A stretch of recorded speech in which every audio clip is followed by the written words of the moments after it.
Welcome to the Christian Service Center. We have been an organization since 1971. We were founded by a small committee called the Christian Service Committee.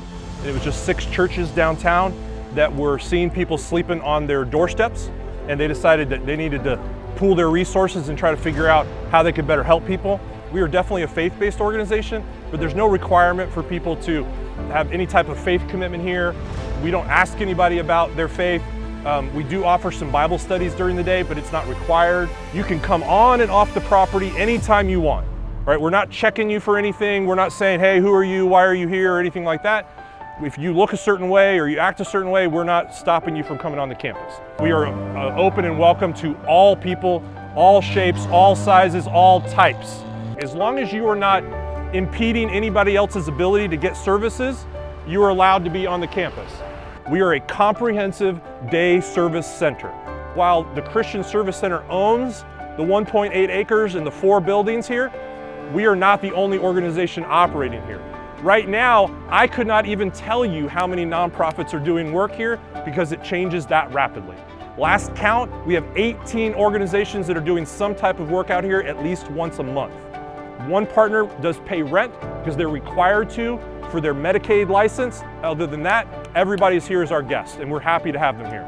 This is the first of our 4 buildings. Primarily, this is where we do basic human services. And we also call this building Daily Bread. We also call it Compassion Corner. We also call it the dining hall. We also call it the kitchen. So it has a lot of names to it. This is where people can come and get out of the rain, the heat, or the cold. They can use the restrooms. They can get food. Basic human services. We do breakfast for on average about 120 people, but not everybody can fit in here. But from 8:30 to 11, they can remain in here to be out of the elements and use the restrooms. We take a break during this time of day so we can set up for lunch, and then that group can come back from 1 to 3 and stay in that space. When we get to extreme weather events where it goes below 40 degrees or above 103 on the heat index, then we open this up longer throughout the day because it's not safe for people to be out in those types of elements. We get this food donated from a number of different grocery stores in the area. Some of it we purchase, and then a lot of the basics like the pastas, spices, sugars, salts, we purchase in bulk. And we purchase all of the clamshell containers, and we use those because we don't have enough room in here to seat everybody that comes in for lunch. So we're averaging about 300 people at lunchtime. That lunchtime program is right now 6 days a week, sometimes 7. If you ever want to come in and volunteer, you're welcome to come in here beginning at 11. You can bring your families, your churches, or you just come by yourself. We'd love to have you any time. That's what you see here in the dining hall, in the kitchen, Compassion Corner. They are actually a direct ministry of First Presbyterian Church. So this is the second stop on our tour. This is our Advanced Human Services program. This is called SALT. It stands for Service and Love Together. They have been around now for about a little over a decade. They operate a wonderful, wonderful operation that includes not just showers and laundry, but a whole series of advanced human services. Here we're talking about hygiene programs. We're talking about being able to have a post office box here for you, charging your phones. Now we're getting into some counseling services. We're talking about case management. We're getting a little bit more advanced. They can take this anywhere that they want to, anywhere in the country. This is not their only trailer. They have multiple versions of this, and they do this program all over the state. Everything is tied into the city sewer system, but it runs off of its own power. It's run off of solar and propane. They are right now seeing on average about 75 people a day for showers, and they're seeing about 50 people a day for laundry. People get about 10 minutes per shower, and they can get any type of hygiene product that they need, soap, shampoo, razor blades, shaving cream, feminine hygiene. You can get a clean pair of socks, a brand new pair of underwear. All that's provided by SALT. So they're completely separate operation from the Christian Service Center, but they're also an amazing partner that is doing this completely on their own, which is just utterly fantastic. They serve hundreds of people a day. It's well over 100 every single day at some level of service. There's a different group of people that come here on Sundays than typically come here during the rest of the week because they're all working. So there's this sort of preconception that a lot of people experiencing homelessness on the streets are just laying around not doing anything all day long, and that's not the case. The majority of them, not the minority, the majority of them have some type of employment, whether it's formal part-time or full-time job or just something they're doing under the table or on the side. Most of them are actually working at some level or another. There's a bookshelf for people to check out books if they'd like to. There's another restroom, so if people can't get up the steps into the showers out there, even though they're not big, for some people even just a step is just impossible. So there's ADA accessible showers in here. You'll see a bunch of hanging plastic sleeves. Those are mail boxes. There are roughly 730 people who, for them, their address is 808 West Central Boulevard. And for about 400 of them, it's Suite 5, which is the building you're standing in. For the others, it's either the building where we started or it's in Compassion Corner. This is an ID card, but it's not official state ID. There's nothing really you can do with it formally, except you can use this to basically scan in any nonprofit organization that's doing homeless services work. We record everything that we're doing with every person who's experiencing homelessness, and we make sure that we're tracking all that information so that we can do the best possible work for them, and we're not duplicating services across different organizations. And if somebody, we lose track of them for a month or two and they come back, we're not having to start the entire process over. Hope and Help, another nonprofit, does STD or HIV testing for free, and people can come in and get that anytime. This is our courtyard, and we put these tents up. One of our very few rules is we ask people to be off the ground. And so we don't allow people to lay down. If they want to put their heads down and take a nap, they can. The people that you see here today are not going to be the same people that you see a month from now. So the average length of time that someone visits our campus is somewhere between 8 and 12 days. And so there's some people who might be here for a year. There's some people that might only visit us once. But the way it averages out, it's actually a pretty brief amount of time that somebody is using the services on the campus. Pets are allowed. We ask them to be on a leash. The other thing that we do out here is our dinner program. The dinner program, it's run by an organization called Straight Street.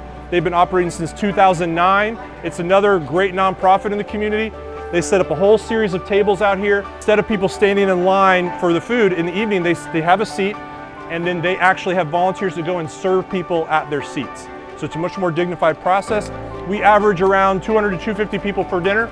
So you see different numbers of people for different meals. And some people might be here for more than one meal, but most people are really just here for one meal a day, and that's about all the time they have. We have a speaker system here where we announce if it's your time to take a shower, it's your time to see a case manager, if it's your time to pick up your laundry, all that gets announced here.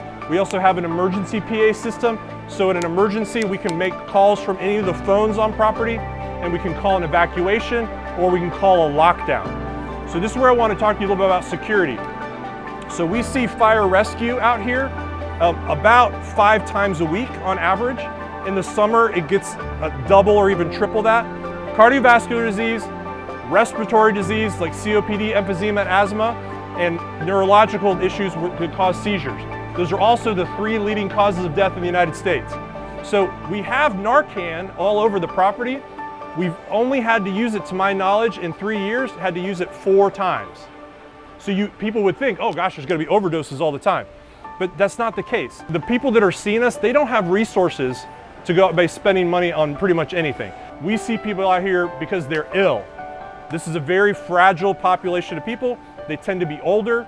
They tend to be not in good health because they're not having access to health care. They're not having access to consistent food. They're out in the elements all day long. This is a safe space, so we don't allow law enforcement to serve warrants on the property.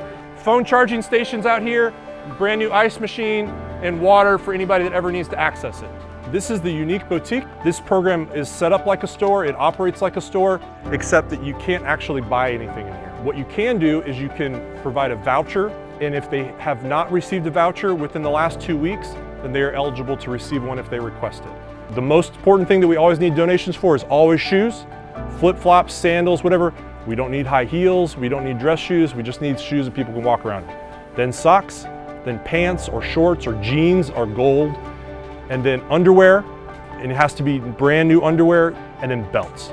Belts are extremely important, and we're trying to get it to where it's 7 days a week, from 7 to 7. This building is what we call our Human Solutions building, is we also offer programs for housing, for healthcare, and for hiring.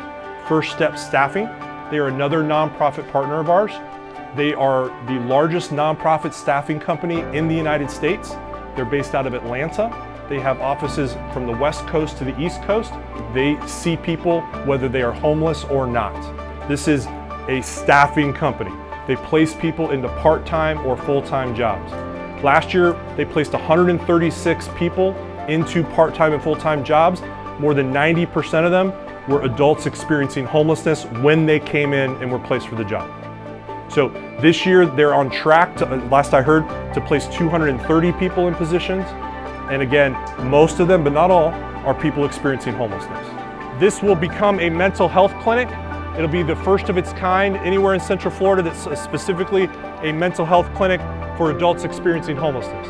It'll include psychiatric assessment services with a real doctor. It'll include licensed mental health counselors for real therapy. It'll have group therapy. It'll have a pharmacy in it. It will also have a space, a safe room. The food pantry is accessible to all of our partners, but we only use the food pantry not for our clients experiencing homelessness, but for the people that we've placed in housing, because that's food that you have to cook. The computer lab is accessible to anybody. You have to be a member to use a computer lab. It's the only thing that you have to be a member to use, and that we do that in order to encourage people to become members of the program and get that ID process. The computers in there are important, but more important are the landline phones, because even though people might have a free phone plan through a government-sponsored program, they have limited minutes. And if they're having to be on hold for a conversation about benefits, then it's really hard because they'll lose their minutes. We are working to get people off the streets or keep them off the streets. So this is called homeless prevention. We offer rental and utility assistance to people who need it to avoid eviction. They can more easily go on our website, just christianservicecenter.org. There's a very basic form that they fill out. They submit it, and we get back to them as quickly as we can if they are going to be qualified to receive some type of rental assistance. Evictions right now are a huge issue. Last year was a record year for Orange County. This year will break that record. And we also help people with utility assistance. We do this in the case that they might be facing eviction because they haven't paid their power bill. Most lease agreements, if your power is shut off by Duke Energy or OUC or FPL, that can break your lease. So we do this, and so far this year for 205 households, which means a little over 650 people that we've kept from becoming homeless through this program. This is very inexpensive compared to this, which is why we work on prevention so hard. If we can keep them from becoming homeless, that's the win. But here is where we work very hard as well, and that is to get people who are literally sleeping in cars, on cardboard, or in camps. People in the worst possible place that you could imagine, living on the streets somewhere here in Central Florida.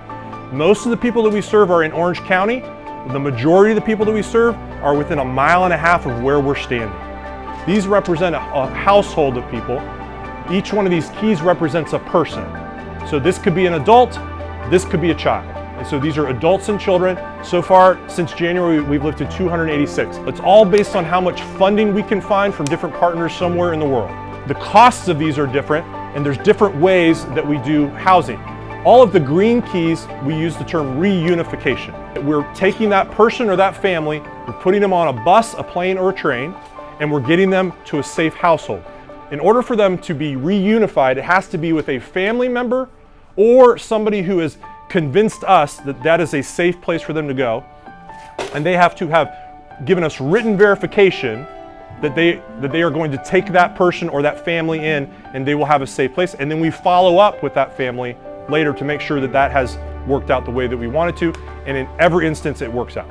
So it's one of the least expensive ways for us to help people, but it's not the only way that we help people. This is our access point. In order for people to get some type of legitimate assistance to help them get out of homelessness, you have to be part of the overall system of care in our community.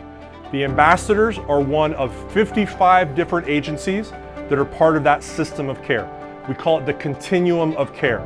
This program is called an access point because it's the place where you come to initially get enrolled and get assessed so that we can figure out how best to help you, not just here, but at any one of the 55 agencies in 3 counties. This is the only full-time access point in 3 counties. It's simple in that it's an open front door. You literally can walk in and say, I'm homeless, I don't know what to do. That's it. And you start having a conversation with somebody.